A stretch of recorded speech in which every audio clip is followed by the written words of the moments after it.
ولا مخلوقه قال لما خلقتني بيدك رفعت في من روحك رفعت راسي فرأيت على قوائم العرش مكتوبا لا إله إلا الله محمد رسول الله صلى الله عليه وسلم فعلمت أنك لم تدب إلى اسمك إلا حب الخلق إليك قال صدقت يا آدم لولا محمد ما خلقتك رواه الحاكم وإسناده الصحيح الله أكبر আদম নবী বেহেশতে ছিলেন, সামান্য একটা মিস্টেক করেছেন।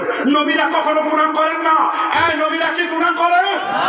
নবী হচ্ছেন, আমার নবী হচ্ছেন ইমামুল মাসুমিন, সমস্ত মাসুম নবীদের সেরা ইমাম ছিলেন আমার রাসূল। আমার নবীর কোনো গুনাহ ছিল না। এরপরে তিনি রাতে 70 থেকে 100 বার তওবা করতেন উম্মতের গুনাহের জন্য। উম্মতের গুনাহের জন্য নবীজি আল্লাহর কাছে মাফ চান। আমার রাসূল ছিলেন মাসুম। আদম আলাইহিস সালাম বলেন, আল্লাহ আমি তো একটা মিস্টেক হয়ে গেছে, আল্লাহ আপনি কি আমাকে মুহাম্মদ সাল্লাল্লাহু আলাইহি ওয়াসাল্লামের উসিলায় মাফ করে দিবেন না? আল্লাহ বলে, তুমি মুহাম্মদকে কেমনে চিনলা? তাকে তখন পর্যন্ত সৃষ্টি করে নাই। আল্লাহ আমার যখন 120 হাত লম্বা 7.5 হাত প্রস্থ বানানো, ভিতরে রূহ দিলেন, মাথাটা জায়গায় দেখলাম আরশের পায়ের নিচে আরশের কুড়িতে লেখা লা ইলাহা ইল্লাল্লাহ প্লাস মুহাম্মদুর রাসূলুল্লাহ সাল্লাল্লাহু আলাইহি ওয়াসাল্লাম। আপনার নাম পরিচয় লা ইলাহা ইল্লাল্লাহ, এটা তাওহীদ, মুহাম্মদুর রাসূলুল্লাহ দিয়ে লেখা। এই আপনার নামের সাথে যে আরেকটি নাম লেখা আছে, ওই নামের ছিল আল্লাহ আপনি আমাকে মাফ করতেন। আল্লাহ বলেন, আদম সত্য কথা বলেছিস, যদি ওই আমার আদম সত্য কথা বলেছিস, যদি মুহাম্মদ সাল্লাল্লাহু আলাইহি ওয়াসাল্লাম আমার দোস্তর আমি সৃষ্টি না করতাম, কোন কায়নাতের কিচ্ছু বানাতাম না। আল্লাহু আকবার। আমার দোস্তরে যদি আমি সৃষ্টি না করতাম, কোন কায়নাতের কিচ্ছু বানাতাম না।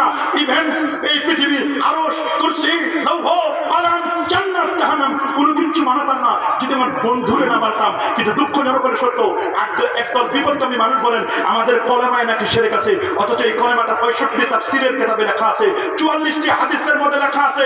এই কলেমা কাবা শরীফের গিলাফে আছে। এই কলেমা আমার নবীর আংটি মোবারক ছিল। এই কলেমাটি আপনি শুনে অবাক হবেন, কাবা শরীফের তালায় লেখা, চাবিতে লেখা, নবীজির রওজা মোবারকের ভিতরে, রওজার উপরে লেখা, মদিনা শরীফের ফ্যান এবং বাতিগুলোর মধ্যে লেখা। ওরা বলে কলেমায় শিরক আছে। আমি বলবো শিরক তো কলেমায় নাই, শিরক ঢুকছে মৌলবী তোর মাথায়। ওর মাথায় ঢুকছে শিরক। আমাদের কলেমায় কোনো শিরক নাই, নাই, নাই।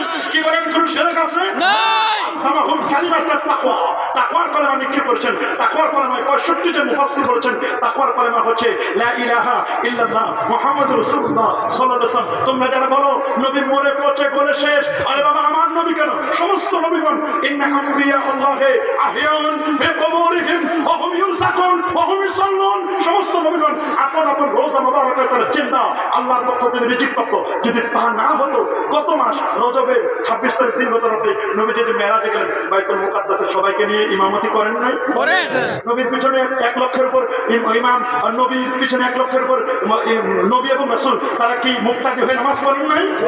নবীজি হাতিমে কাবা থেকে নবীজি জান্নাতি গাড়িতে চড়ে, বোরাকে চড়ে, আমার নবী জান্নাতি বোরাকে চড়ে, নবীজি নূরের তৈরি ফেরেশতা জিবরিলকে সাথে নিয়ে, নূরের নবী নূরের তৈরি জিবরিলকে সাথে নিয়ে নূরের গাড়ি বোরাক, বারকন মানে বিদ্যুৎ, এর সুপারলিটিভ বিদ্যুৎ হচ্ছে বোরাক। বিদ্যুতের গতি প্রতিষ্ঠান 1,86,000 মাইল। বোরাকের গতি বিদ্যুতের গতির চেয়ে কোটি কোটি গুণ গতি সম্পন্ন। সেই বোরাকে আমার রাসূল চড়ে সেই জায়গা থেকে নবী ইয়াসরিব, নবী মদিনা শরীফের পূর্ব নাম সুবহানাল্লাহ, সুবহানাল্লাহ, ইয়াসরিবে গেলেন, দুরাকাত নামাজ পড়লেন।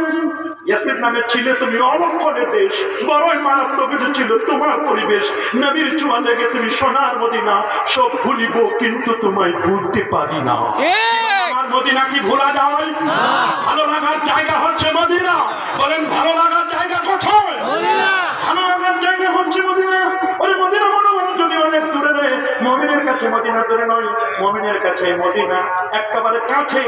আমার রাসূল মদিনাবাসীদের জন্য দোয়া করেছেন, আল্লাহুম্মা হাব্বিব ইলাইনাল মদিনা, মদিনার জন্য দোয়া করছেন, আল্লাহ তুমি মদিনা মুনাওয়ারাকে আমাদের জন্য প্রিয় করে দাও। সুবহানাল্লাহ। সোনার মদিনা বহু দূরে, কিন্তু মদিনাওয়ালা আমার অন্তরে, আমার অন্তর জুড়ে মদিনা ছেড়ে, ওই মদিনা কেমনে যাব পথ চিনি না রে। সোনার মদিনা বহু দূরে, কিন্তু মদিনাওয়ালা আমার অন্তরে। অনেকে হজ করতে যায়, মদিনা শরীফ চিনে না, মিনা মুজদালিফা আরাফা ঘুরে চলে আসে। ওই মদিনা যাওয়ার দরকার নাই, নবীর মরে পড়ছে বলে শেষ। কি দরকার? নবীর কাছে যেতে চায় না, এরা বেয়াদব।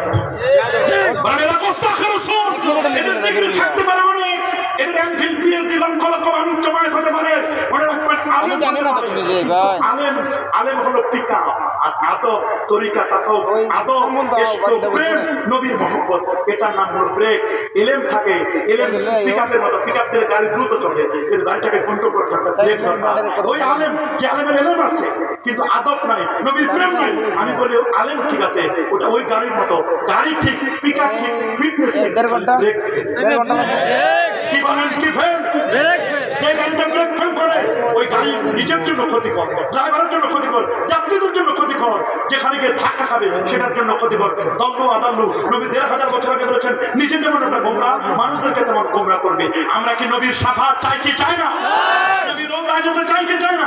তুমি কেমন হাসি মিয়া, মক্কা গায়া ধাক্কা খায়া নাম লাগায়া হাসি, লোগো নে কাহে তুমকো পাসি। তুমি কেমন হাজি, মক্কা গিয়েছো ধাক্কা খাইছো নাম লাগাইছো হাজি, অথচ মানুষ বলে তোমার পাজি। তুমি কি শয়তানকে পাথর মারছো, আর বাংলাদেশে এসে আমার ওজনে কম দাও, আমার দুর্নীতি করো, অন্যায় করো, কলমের খোঁচায় লক্ষ লক্ষ কোটি কোটি টাকা দুর্নীতি করো, মানুষের শেয়ার বাজার লুট করো। তুমি কেমন হাজি? আমি বলবো তুমি হাজি নও, তুমি নাম্বার 1 পাজি। তোমার হাজি এটা তোমার সাইনবোর্ড, মানুষের ভালোবাসা পাওয়ার জন্য।